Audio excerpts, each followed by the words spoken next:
नमस्कार। ब्रेक के बाद खबरों में एक बार फिर से आपका स्वागत है। मैं हूं हिमरत और खबरों की शुरुआत करते हैं आदित्यपुर से। पूर्व विधायक अरविंद सिंह उर्फ मलखान सिंह ने मजदूरों के हित में हुंकार भरते हुए आदित्यपुर औद्योगिक क्षेत्र की कंपनियों को मजदूरों के शोषण के खिलाफ चेतावनी दी है। मौका रहा आदित्यपुर मजदूर यूनियन की ओर से कंपनी प्रबंधन की मनमानी और मजदूरों के शोषण के खिलाफ रविवार को गम्हरिया लाल बिल्डिंग से निकाली गई विशाल रैली और शहनाई भवन में आयोजित आम सभा का। इस रैली और सभा की अगुवाई कर रहे यूनियन के संरक्षक सह पूर्व विधायक अरविंद सिंह उर्फ मलखान सिंह ने कहा कि मजदूरों का शोषण किसी भी कीमत पर बर्दाश्त नहीं किया जाएगा। साथ ही इस दौरान उन्होंने ठेकेदारों और सप्लायरों का शोषण करने के मामले में भी कंपनियों के मजदूरों को चेताया। मौके पर गम्हरिया लाल बिल्डिंग से निकली रैली में भारी संख्या में मजदूर शामिल हुए। उनके हाथों में तख्तियां थी जिस पर मजदूरों के शोषण के खिलाफ स्लोगन लिखे हुए थे। मौके पर रैली में शामिल लोगों ने जोरदार नारेबाजी की। ये रैली शहनाई भवन पहुंचकर आम सभा में तब्दील हो गई। इस मौके पर अपने संबोधन में यूनियन के संरक्षक और पूर्व विधायक अरविंद सिंह ने कहा कि 10 साल से ज्यादा समय हो गए इस क्षेत्र से ट्रेड यूनियन समाप्त हो गया है। जगह ट्रेड यूनियन है तो वह प्रबंधन का यस मैन बना हुआ है। मजदूरों की स्थिति बदतर हो चुकी है, वे पंगु हो चुके हैं। कई कारखाने इसी वजह से बंद हो चुके हैं। अब बंद कंपनी के मजदूरों का सेटलमेंट नहीं हो रहा है। हम मजदूरों को जगाने आए हैं। जिस दिन मजदूर जागेंगे उस दिन महल के एक एक ईंट तक उठा कर ले जाएंगे, कोई महल नहीं बचेगा। उन्होंने कहा कि आज एशिया और लघु उद्योग भारती बनाकर उद्यमी खुद को सुरक्षित कर लिए हैं, लेकिन मजदूरों को कोई सुरक्षा देने वाला नहीं है। बड़ी कंपनी जेएमटी बिक गई, लेकिन मजदूरों का क्या हुआ, कोई देखने वाला नहीं। अमलगम स्टील, आधुनिक पावर और नीलांचल जैसी कंपनियां क्षेत्र के लोगों को प्रदूषण की आग में झोंक रहा है। मजदूरों पर अत्याचार बंद करो, मजदूरों पर शोषण बंद करो। मजदूर एकता जिंदाबाद, मजदूर एकता जिंदाबाद। हमारी मांगे पूरी करो। गवर्नमेंट, चाहे स्टेट गवर्नमेंट हो चाहे सेंट्रल गवर्नमेंट हो, निष्क्रिय है। इंडस्ट्रियल बेल्ट में कचरे का पूरा जब घूमिएगा तो संसाधन का अभाव है। पोल्यूटेड पूरा एरिया हो गया। तीसरा, आइडा को अधिकार मिले जैसे पहले था। अब यहाँ से जियाडा जाता है और वहाँ से प्रोसेस होते होते इतनी लंबी टाइम हो जाती है कि यहाँ पे जो काम होनी चाहिए डेवलपमेंट की वो नहीं हो पाती है। चौथा, ट्रैफिक की व्यवस्था इतनी ख़राब हो गई है कि यहाँ भी आदित्यपुर में जहाँ भी हो एक ट्रांसपोर्ट नगर बननी चाहिए।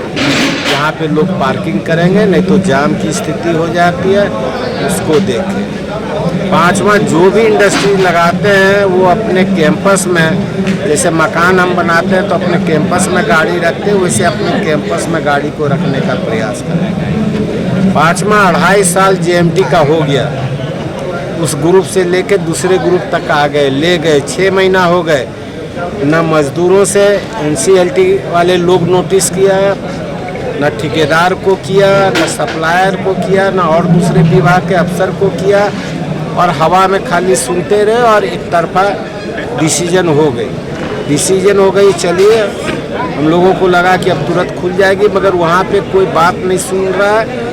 उस कंपनी गेट को बंद रखा है। जो लोग जाते हैं, जिनका पैसा बाकी है, जिनका सामान रखा हुआ, बहुत सारे ऐसे ठेकेदार हैं जिनका लेथ मशीन है, सीएनसी मशीन है अपना, उन लोग भी अपना नहीं निकाल पा रहे, ना उसके बारे में कुछ बोल रहा मैनेजमेंट। इसको अविलंब, इसको यहाँ का एडमिनिस्ट्रेशन और यहाँ की गवर्नमेंट देखे, और जो चैम्बर ऑफ कॉमर्स की संस्थाएं हैं, एशिया की संस्थाएं, ये लोग भी अपने स्तर पे इस पर कार्रवाई करें।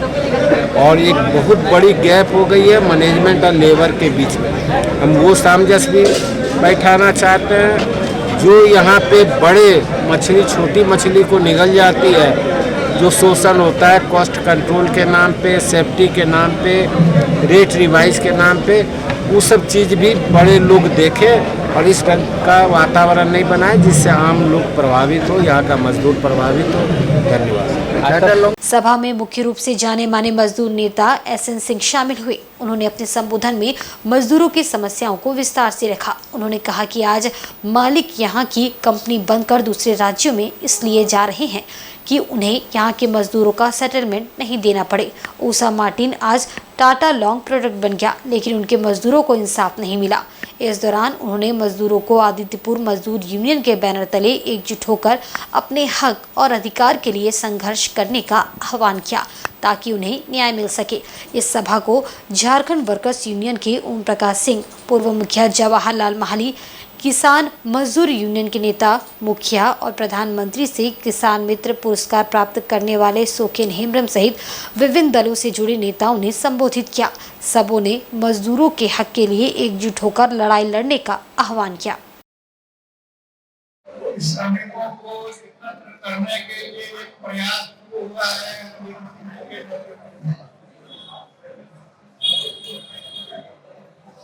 और आपकी समस्याओं का समाधान आपके एकत्रीकरण में ही है।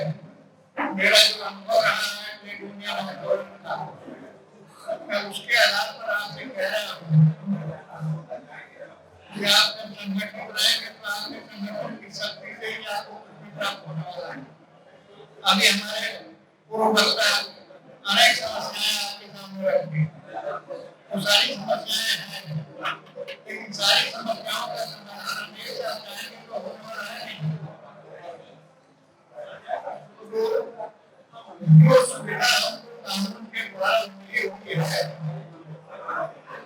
उस सुविधा को लागू करने के लिए हमारा प्रयास होगी और संगठित रूप से होगा।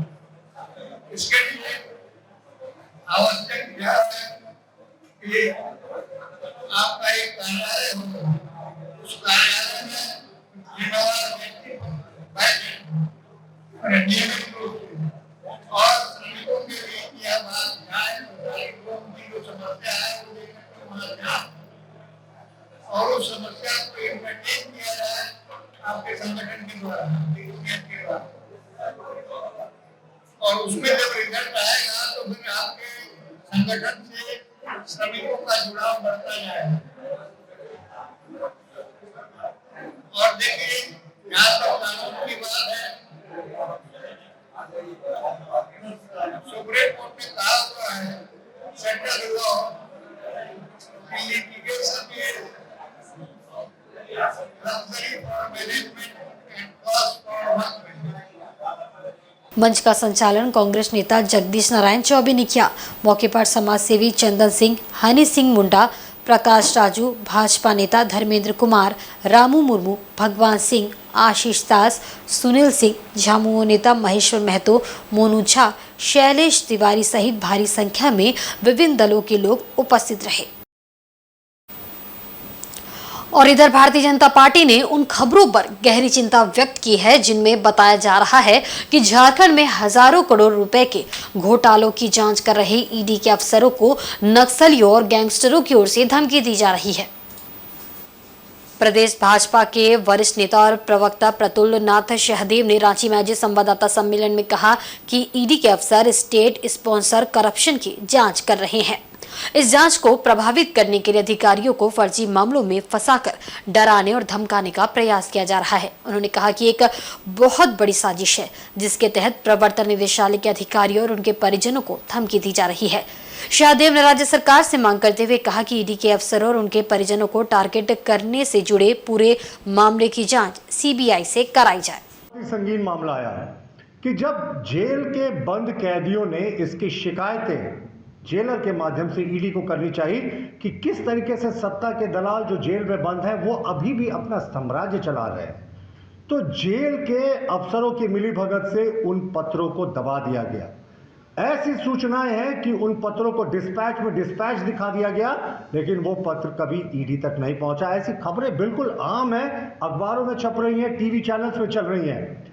तो जेल में किस तरीके से जेल भी इसमें जेल के अफसरों की मिलीभगत है, इसके लिए अब रॉकेट साइंस के ज्ञान की आवश्यकता नहीं। ये स्पष्ट हो गया है कि पूरा का पूरा राज्य का सिस्टम इन सत्ता के दलालों को जो जेल में बंद है उनको बचाने में लगा हुआ है। और वो सत्ता के दलालों का दुस्साहस देखिए, वो भीतर तो पूरा ऐशो आराम की जीवन बिता ही रहे हैं, वो जो जांच कर रहे हजारों हजार करोड़ के घोटाले की, उन अफसरों को, ईडी के अफसरों को टारगेट करवाने की योजना बना रहे हैं। इधर आदित्यपुर नगर निगम क्षेत्र के गम्हरिया वार्ड 2 स्थित सत्यवाहिनी शिव हनुमान मंदिर पहुंचे भाजपा नेता अभय सिंह का महावीर अखाड़ा के सदस्यों द्वारा भव्य स्वागत किया गया। इस दौरान अखाड़ा समिति के संरक्षक भगवान सिंह के नेतृत्व में सदस्यों ने उन्हें अंगवस्त्र एवं पुष्पगुच्छ प्रदान कर सम्मानित किया।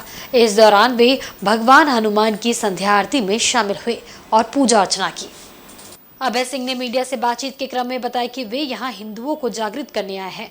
जब जब हिंदुओं में बिखराव हुआ है, हिंदुस्तान खंडित हुआ है, हिंदू एकजुट होकर राष्ट्र निर्माण में अपनी भूमिका सुनिश्चित करें। गौरतलब है कि करीब 6 महीने जेल में रहने के बाद भाजपा नेता अभय सिंह को हाईकोर्ट से जमानत मिली थी।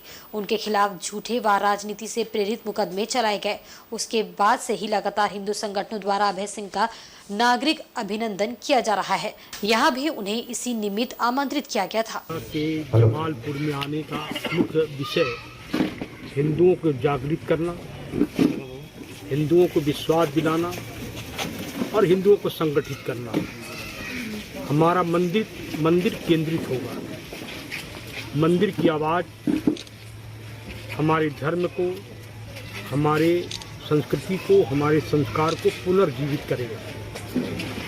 हिंदू जहाँ रहता है वह शांति के साथ, और इसी विचारों को लेकर, हिंदुओं को संगठित करने के उद्देश्य को लेकर मैं गम्हरिया के इस मंदिर के प्रांगण में आया हूँ। और मुझे पूर्ण विश्वास है कि हिंदू जगेगा तब देश जगेगा। वहीं विगत कुछ दिनों से राजधानी रांची में आपराधिक वारदातें लगातार बढ़ती देखी जा रही है, जहां बड़े बड़े अपराधी रंगदारी के मामले में हत्या तक के अपराधों को अंजाम देते दिख रहे हैं। वहीं आपराधिक चरित्र के लोग हर छोटे छोटे मामलों में भी व्यवसायियों को डराने, धमकाने एवं मारपीट जैसी घटनाओं को अंजाम दे रहे हैं। ऐसा ही ताजा मामला राजधानी रांची के किशोरगंज चौक में 4 नवंबर की रात तकरीबन 9:30 के आसपास हुआ। मामले की शुरुआत आपसी हल्की बहस से हुई, जो जाकर बाद में जानलेवा हमले पर जाकर रुकी। बीच बचाव करने आए किशोरगंज चौक स्थित प्रीति स्वीट्स के संचालक पर एक पक्ष के लोगों ने 2 बार जानलेवा हमला किया। पहली बार तकरीबन 8 से 10 लोग हमले में शामिल थे, जिन्होंने रात के 9:30 बजे के करीब दुकान बंद करने के समय अचानक एकत्रित होकर उन पर ताबड़तोड़ हमला कर दिया और वहां से भाग खड़े हुए। कुछ देर बाद फिर से दोबारा भारी संख्या में आपराधिक प्रवृत्ति के लोग आकर उनकी दुकान और घर के आसपास आकर हो हंगामा किए। भुक्तभोगी द्वारा संबंधित थाने में प्राथमिकी दर्ज कराई जा चुकी है। मारपीट की घटना को अंजाम देने वाले आपराधिक प्रवृत्ति के लोगों के खिलाफ कार्रवाई का भुक्तभोगी को इंतजार है। रात में एक चाचा है, नीलेश चाचा करके, हम लोग के आश्रम से भी जुड़े हुए हैं और हमारे पिताजी के फ्रेंड भी हैं। उन्हीं के ऊपर में यहाँ पे वो टर्न कर रहे थे गाड़ी से, उसी के टाइम में आके एक लड़का बाइक से टच भी नहीं हुआ था उनका गाड़ी में, और वो उनके ऊपर में हाथ चलाने लग गया चाचा के ऊपर में। तो हम लोग देखे उधर से, तो आए और उसको 1-2 थप्पड़ दे के भगा दिए हम लोग कि मतलब काहे मारा वारा बोल के। तो बोला कि यहाँ इंतज़ाम के हम लोग ये है, तो हम लोग भी बोले कि बगल का है, तो छोड़ दिए। और उसके बाद में थोड़ी देर के बाद में आधा घंटे के करीब 70-80 के संख्या में आके मेरे दुकान में घुस के हम लोग को मारपीट कर रहा है। इसको चोट आया है पेट में, अभी अल्ट्रासाउंड कराना है और हमको भी सिटी स्कैनिंग के लिए डॉक्टर बोले हैं, सजेस्ट किए हैं कि करा लेने के लिए। यहाँ पे 2-3 स्टिच पड़ा है और सर में चोट लगा है और रोड में खींच के लोग बहुत जगह थोड़ा छोटा ग्रुप में खड़ा था, लाइन से देखने कोई आएगा तो लोग को मारेंगे। वही ग्रुप बहुत भयानक मारा है और कुछ सामान में था वो लोग के पास, और मेरे पास कुछ था वो भी छीन छान के सब ले गया है। पॉकेट में था, कुछ दुकान में बहुत संख्या में था, ग्रुप में बना हुआ था, ग्रुप में था। दोबारा जाने के बाद फिर रिटर्न हुआ है, तब हम लोग घर में जाके छुपे हैं। दोबारा फिर वो लोग अटैक कर रहे हैं। पुलिस आ गई, आने के बाद बड़े 10 मिनट के बाद पुलिस आ गई, 10 मिनट बाद आया। वहीं जमशेदपुर अधिसूचित क्षेत्र समिति और टाटा स्टील UISL की टीम ने जुबली पार्क और कोऑपरेटिव कॉलेज के बाहर अतिक्रमण हटाओ अभियान चलाया। इस दौरान यहां लगी दुकानों को जबरन हटवाया गया। कॉलेज के बाहर लगी दुकानों और कॉलेज के आसपास अनाधिकृत रूप से लगाई गई दुकानों और ठेलों को UISL की टीम ने जमशेदपुर अधिसूचित क्षेत्र समिति के सहयोग से जबरन हटवाया। टाटा स्टील, UISL और JNSC ने मिलकर उक्त कार्रवाई की। बताते चले कि लंबे समय से इस इलाके में अतिक्रमण कर लोगों ने अस्थायी तौर पर अपनी दुकानें बना ली थी। ठेला व खुमचों की भरमार थी। ऐसे में रोड व उसके आसपास काफी भीड़ लगती थी। असामाजिक तत्वों का भी जमावड़ा लगता था। कई बार JNSC द्वारा चेतावनी दी गई और दुकान हटाने को कहा गया, लेकिन उनकी चेतावनी की अनदेखी की गई। अंततः आज उनके खिलाफ कार्रवाई की गई। वहीं प्रत्येक वर्ष की तरह इस वर्ष भी जमशेदपुर पूर्वी के विधायक सरयू राय द्वारा 20 से 24 नवंबर तक सिद्धगोड़ा स्थित बाल मेला का आयोजन किया जा रहा है, जिसमें इस वर्ष तैराकी और कुश्ती को भी शामिल किया गया है। इस मौके पर आयोजित प्रेस वार्ता के दौरान पोस्टर का भी विमोचन किया गया। बाल मेला को लेकर संबोधित करते हुए जमशेदपुर पूर्वी के विधायक सरयू राय ने कहा कि ये आयोजन देश में अपने आप में एक तरह का अनोखा प्रयास है। इस वर्ष बाल मेला का आयोजन 20 नवंबर से 24 नवंबर तक करने का निर्णय लिया गया है। पिछले वर्ष से अधिक खेलकूद और मनोरंजन के साधन इस बार रखे गए हैं। संयुक्त राष्ट्र संघ ने 20 नवंबर 1959 को बाल अधिकार घोषणा पत्र जारी किया था, जिसमें बच्चों के लिए स्वास्थ्य, शिक्षा, पारिवारिक जीवन आदि विषयों को लिया गया था। बच्चों को बेहतर जीवन मिले, ये मुख्य रूप से बाल अधिकार घोषणा पत्र का उद्देश्य था। भारत सरकार ने सन 1992 में इस बाल अधिकार पत्र पर हस्ताक्षर किया था। बच्चों के मनोविज्ञान पर समाज के किसी भी आचरण से प्रतिकूल प्रभाव न पड़े, इसका मुख्य रूप से उद्देश्य था। भारतीय ज्ञान परंपरा के साथ बाल से युवा प्रौढ़ होने तक की ये प्रक्रिया है। इस बार मेला में कई प्रकार की खेल प्रतियोगिताओं के साथ स्विमिंग और कुश्ती को भी शामिल किया गया है। इसके अलावा बौद्धिक विकास के लिए हिंदी, अंग्रेजी में निबंध, चित्रांकन, फैंसी पोशाक, गीत, संगीत, नृत्य और अलग अलग राज्यों की संस्कृति की झांकी भी मेले में प्रस्तुत की जाएगी। जमशेदपुर के ये विद्यालय हमारे इस बाल मेला के प्रमुख स्तंभ हैं और विद्यालय के शिक्षक और बच्चे मनोयोग से बाल मेला में पिछले साल भी लगे थे, इस बार भी लगेंगे, तो हमारा बाल मेला सफल होगा और जो हमारा उद्देश्य है इसके पीछे का मुख्य रूप से वह उद्देश्य भी सफल होगा। खेल कूद के माध्यम से बच्चों का विकास हो, उनको इस तरह का शैक्षणिक माहौल भी मिले, इसके बारे में हम बात करेंगे। बौद्धिक ज्ञान का विकास उनका हो, इसके बारे में भी हम झांकियाँ, प्रदर्शनियाँ, इसका आयोजन इसमें करेंगे।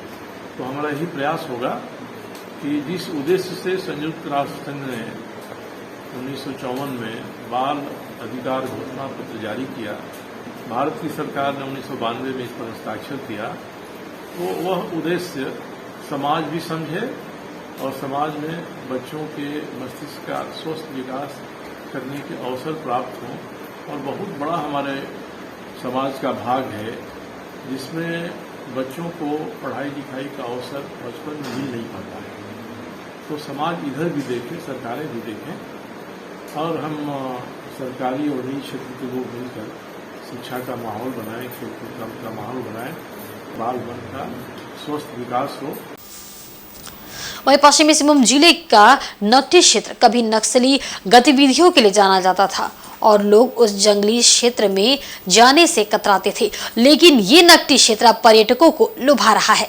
पश्चिमी सिंहभूम जिले के बनगांव प्रखंड का नक्टी डैम अब पर्यटन और मौज मस्ती के साथ नौका विहार के लिए जाना जाएगा। नक्टी डैम में पर्यटन सह नौका विहार का उद्घाटन सिंहभूम की सांसद गीता कोड़ा और पश्चिमी सिंहभूम डीसी अनन्य मित्तल ने संयुक्त रूप से फीता काट कर किया। साथ ही मछली पालन के लिए जीरा भी छोड़ा गया। मौके पर विधायक प्रतिनिधि सन्नी उरांव, एसडीओ रीना हांसदा, जिला 20 सूत्री सदस्य त्रिशानु राय, जिला परिषद सदस्य बसंती पूर्ति, मुखिया मिथुन गागराई, डॉक्टर विजय सिंह गागराई समेत अन्य लोग उपस्थित थे। मालूम रहे कि नक्टी डैम इन दिनों पर्यटकों को खूब लुभा रहा है। प्राकृतिक खूबसूरती देखने और सैर सपाटा करने के लिए लोग बड़ी संख्या में नक्टी डैम पहुंच रहे हैं। पर्यटन की संभावनाओं को देखते हुए जिला प्रशासन ने यहां नौका विहार की शुरुआत की है। इससे यहां के लोगों को रोजगार भी मिलेगा और स्थानीय लोग आर्थिक रूप से मजबूत भी होंगे। क्षेत्र विकसित होने के साथ साथ विख्यात भी होगा।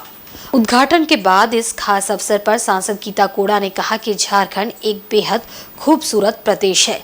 जल जंगल जमीन को हम रोजगार के रूप में लेकर आगे बढ़ा सकते हैं।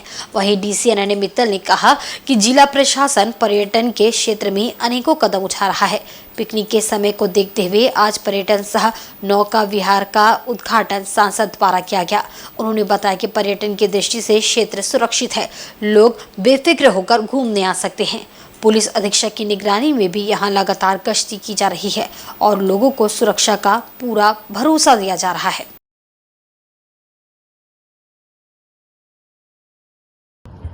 आज ये क्षेत्र जहां कहा जाता है कि ये जंगल क्षेत्र है और यहाँ सिर्फ जंगल पर ही लोग निर्भर हैं, ऐसे परिस्थिति में प्रशासन के द्वारा जंगल के अलावे भी जंगल की खूबसूरती को बरकरार रखते हुए यहाँ के लोगों इस क्षेत्र में कई वर्षों से हम देखते आ रहे हैं कि नकटी एक टूरिस्ट डेस्टिनेशन की तरह फेमस है।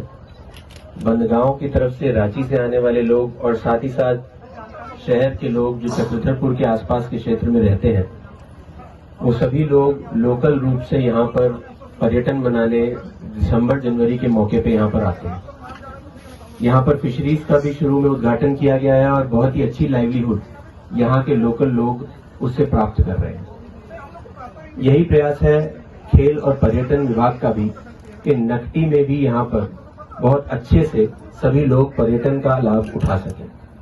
उसी के चलते हमारे जिला के खेल के फंड से, पर्यटन के फंड से हम लोग यहाँ पर आम स्तर पे बोटिंग इत्यादि कई तरीके का प्रावधान किए हैं ताकि आगे आगे लोग अपनी लाइवलीहुड बनाकर यहाँ पर अपना जीवन बसर कर सकें। और नकटी एक वहीं जमशेदपुर पूर्वी सिंहभूम के मानगो स्थित डिमना के विजया ग्रीन अर्थ सोसाइटी की रहने वाली सेक्रेड हार्ट कॉन्वेंट स्कूल के विद्यार्थी रिद्धिमा राज ने CISCE नेशनल बॉक्सिंग चैंपियनशिप 2023 जीतकर जमशेदपुर के साथ झारखंड राज्य एवं पूरे भारत देश का नाम रोशन किया है। ये टूर्नामेंट राजधानी रांची के खेलगांव में आयोजित किया गया था। इस चैंपियनशिप में पूरे भारत से कुल 400 प्रतिभागी एवं बिहार झारखंड से 60 खिलाड़ियों ने भाग लिया था, जिसमें जमशेदपुर की रहने वाली रिद्धिमा राज ने अपनी अव्वल प्रदर्शन से बॉक्सिंग चैंपियनशिप जीतकर लोहनगरी में जीत का परचम लहराया एवं जमशेदपुर का नाम रोशन किया। जमशेदपुर लौटते ही परिवार के लोग के साथ ही क्षेत्रवासियों द्वारा रिद्धिमा का भव्य रूप से स्वागत किया गया। परिवार में एवं आस पड़ोस के लोगों में खुशियों का माहौल था। मौके पर मौजूद सभी लोगों ने रिद्धिमा को फूलों का गुलदस्ता भेंट कर एवं केक काटकर बड़े ही शानदार तरीके से खुशियां व्यक्त की। पत्रकारों से बातचीत के दौरान रिद्धिमा राज ने कहा कि सफलता के पीछे उनके पापा रामानुज पांडे, छोटे पापा सतीश पांडे, मम्मी रश्मि राज, बड़ी बहन ऋषिता राज, बॉक्सिंग कोच कुंदन कुमार एवं परिवार के तमाम सदस्यों का हाथ रहा। रिद्धिमा के बॉक्सिंग कोच कुंदन कुमार ने कहा कि बच्चों की पढ़ाई के साथ साथ खेल कूद में भी अपनी सक्रियता रखनी चाहिए, इससे उनका मानसिक व शारीरिक विकास होता है। वहीं उनकी माता रश्मि राज ने कहा कि ये जीत हमारे साथ साथ पूरे राज्य की जीत है।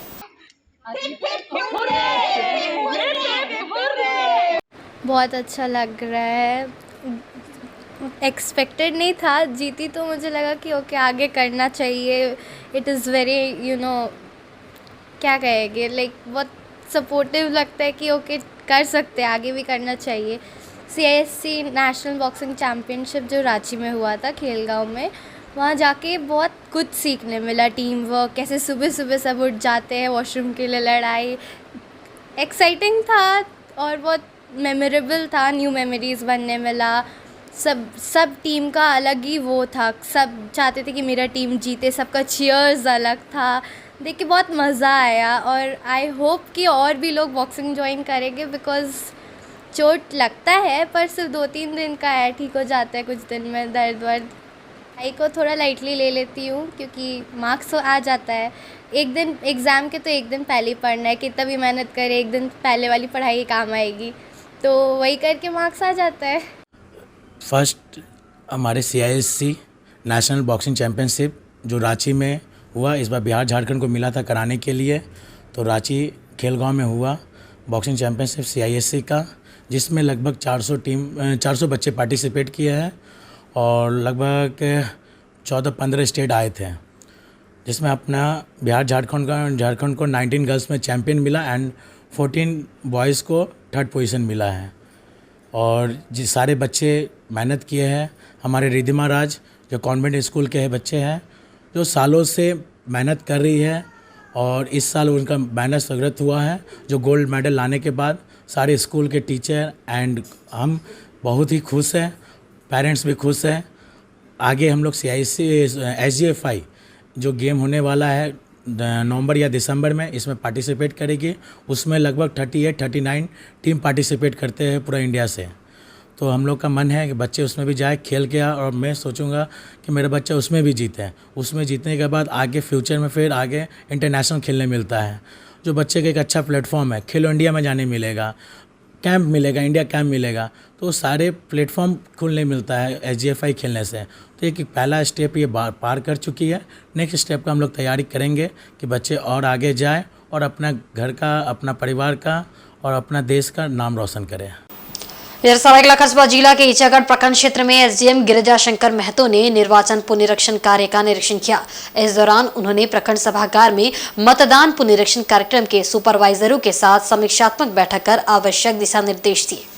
उन्होंने पातकुम विद्यालय के बूथ संख्या 93-94 का निरीक्षण कर मतदाताओं से मतदाता पुनरीक्षण कार्यक्रम के तहत नए मतदाताओं का नाम जोड़ने एवं मृतकों का नाम हटाने के कार्य के संबंध में पूछताछ भी की। इस दौरान उन्होंने मतदान केंद्र में शौचालय, बिजली, पानी आदि सुविधाओं का जायजा लिया।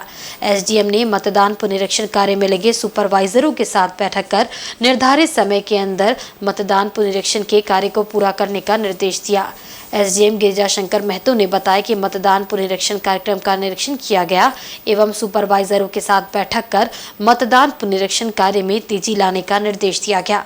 उन्होंने कहा कि मतदान पुनरीक्षण कार्य के प्रगति की समीक्षा की गई। उन्होंने कहा कि मतदान केंद्र में जाकर BLO व ग्रामीणों से भी जानकारी ली गई तथा मतदान केंद्रों में मतदाताओं के लिए आवश्यक सुविधाओं का भी जायजा लिया गया। मौके पर BDO कीकू महतो, CO दीपक प्रसाद आदि उपस्थित थे।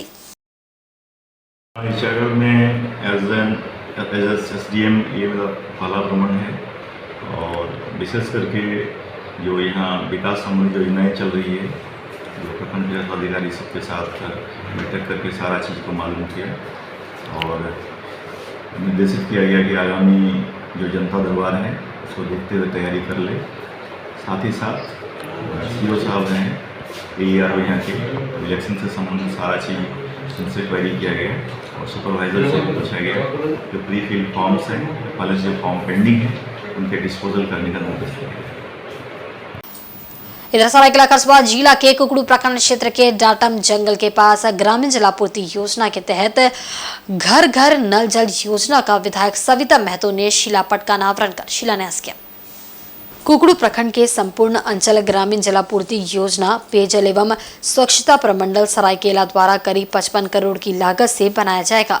ग्रामीण जलापूर्ति योजना के माध्यम से पंचायतों के गांव में घर घर शुद्ध पेयजल की आपूर्ति की जाएगी। ग्रामीण जलापूर्ति योजना का शिलान्यास होने से क्षेत्र के ग्रामीणों में जल समस्या से निजात मिलने की आस जगी है। वहीं विधायक सविता महतो ने कहा कि घर घर जल नल योजना के तहत करीब 55 करोड़ रुपए की लागत से बृहद जल मीनार का निर्माण व ग्रामीण जलापूर्ति के लिए घर घर नल लगाया जाएगा। उन्होंने कहा कि इससे 6 पंचायत के गांवों में जलापूर्ति की जाएगी। उन्होंने कहा कि सरकार की इस महत्वाकांक्षी जलापूर्ति योजना के क्रियान्वित होने से शहर की तरह गांव में भी लोगों को शुद्ध पेयजल मिलेगा। उन्होंने कहा कि संविदा को समय सीमा के अंदर योजना को पूर्ण करने का निर्देश दिया गया है और गुणवत्ता से किसी भी तरह का समझौता बर्दाश्त नहीं किया जाएगा। विधायक ने मुख्यमंत्री हेमंत सोरेन व जल संसाधन मंत्री मिथिलेश ठाकुर को इस योजना को मंजूरी देने के लिए धन्यवाद भी दिया। मौके पर जीप उपाध्यक्ष मधुश्री महतो, प्रमुख प्रतिमा सिंह पातर, BDO राकेश कोप आदि मुख्य रूप से उपस्थित थे।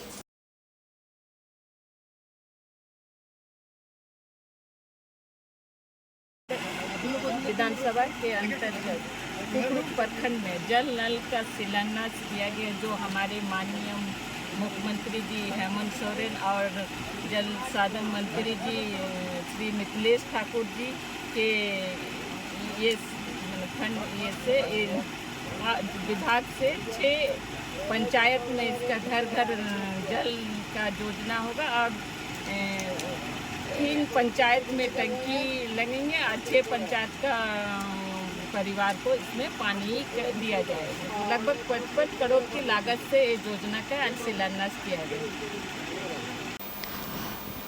लालपनिया में आज हाइड्रल पावर प्लांट प्रोजेक्ट के खिलाफ विरोध प्रदर्शन में भाग लेने मांझी परगना महाल मुसाबनी प्रखंड कमेटी के बैनर तले आदिवासी समाज के लोग मुसाबनी से रवाना हुए।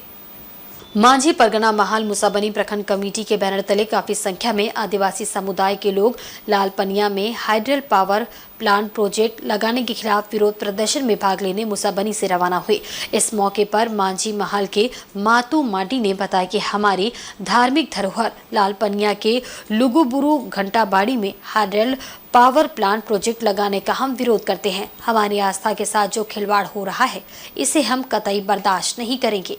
विरोध करने का यही वजह है कि हमारे जो धार्मिक धरोहर है लुगुबुरु जो हमारे आस्था से जुड़ा हुआ है उस पर हमला हो रहा है, उसके विरोध में हम लोग वहाँ प्रदर्शन करेंगे और कतई हम लोग बर्दाश्त नहीं करेंगे कि इस तरह से हमारे धार्मिक स्थल पर इस तरह की गतिविधियों को संचालन किया जाए। इधर पोटका के माता आश्रम में साहित्य सांस्कृतिक परिषद द्वारा 14वां रक्तदान शिविर का आयोजन किया गया, जहां रक्तदान के प्रति युवाओं और महिलाओं में काफी रुझान देखने को मिला। इस मौके पर रक्तदान के जन्मदाता सुनील कुमार दे ने कहा कि पोटका में रक्तदान के लिए जागरूक करने में पहले कड़ी मशक्कत का सामना करना पड़ रहा था, मगर आज प्रत्येक महीना पोटका में रक्तदान शिविर का आयोजन हो रहा है, जो काफी सराहनीय है। रक्तदान करने से अपने शरीर के साथ दूसरे का भी शरीर स्वस्थ होता है। रक्तदान महादान है, इससे बड़ा और कोई दान नहीं है। सभी को रक्तदान करना चाहिए। 14वां रक्तदान शिविर का आयोजन किया जा रहा है और नियमित रूप से हो रहा है। इसके पहले हम लोगों ने नुआग्राम में शुरू किए थे 1997 में और उसके बाद साइकिल जा कर के लोगों को जागृत किया। आज खुशी की बात है कि हर महीना में करीब हमारे पोटका क्षेत्र में ब्लड डोनेशन कैंप हो रहा है और इतना जागरूक हो गया कि हमको लगता है हमारे पूर्वी सिंहभूम में पोटका अंचल जो है ब्लड डोनेशन के मायने में 1 नंबर है। वहीं आंध्र स्थापना दिवस के उपलक्ष्य में एडीएल सोसाइटी कदमा द्वारा स्कूल परिसर में रंगारंग कार्यक्रम का आयोजन किया गया, जिसमें काफी संख्या में जमशेदपुर के आंध्र समाज के लोगों ने हिस्सा लिया और अपनी कला का प्रदर्शन किया।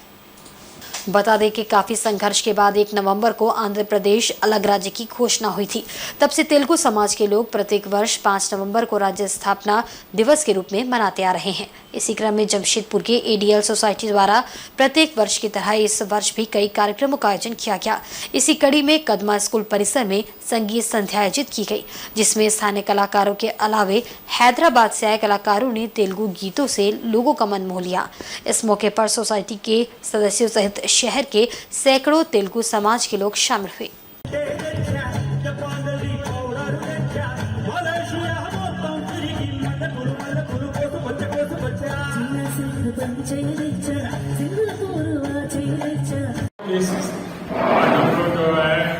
हम लोग का जो आंध्र प्रदेश का अवतरण दिवस 1 नवंबर को हर साल मनाते हैं और उसके उपलक्ष्य में 1 नवंबर चूंकि वीक था उसको हम लोग जो है सैटरडे पर रखे, इसलिए कि बच्चे लोग भी छुट्टी रहता है, पेरेंट्स का भी दोनों आ सकते हैं और इधर का जो कार्यक्रम हम लोग गाना बजाने का कार्यक्रम रहता है उसको हम लोग जो है वो लोग इन्जॉय कर सकते हैं।